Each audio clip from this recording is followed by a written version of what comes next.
సవర కథలు నుండి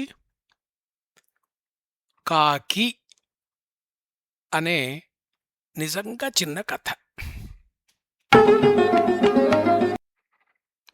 ఒక కాకి నెమలిపిట్టల చక్కని ఒళ్ళు చూచి నేను ఇలాగూ అవుతాను అని రాలిపోయిన వెంట్రుకలు ఏరి తన తోకలో తగిలించుకున్నది.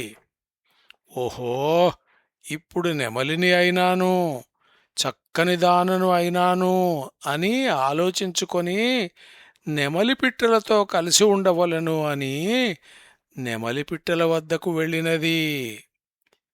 నెమళ్ళు కాకిని చూచి దానిని పోల్చి, ఛీ, ఆ కాకి మనలాగు వేషము వేసుకొని ఆడుతూ వస్తున్నది, మనలను వెక్కిరిస్తున్నది కాబోలు, సోమరిపోతు అని తోలివేసి వెంటబెట్టినవి.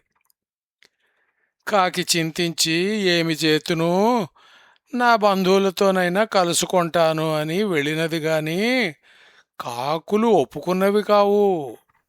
అవి కోపము పడి వెంటబెట్టినవి.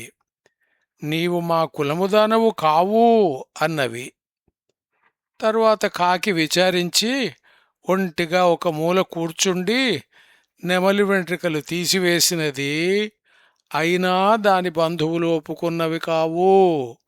అందుచేత ఈ కాకి జాతి చెడ్డది అయినది.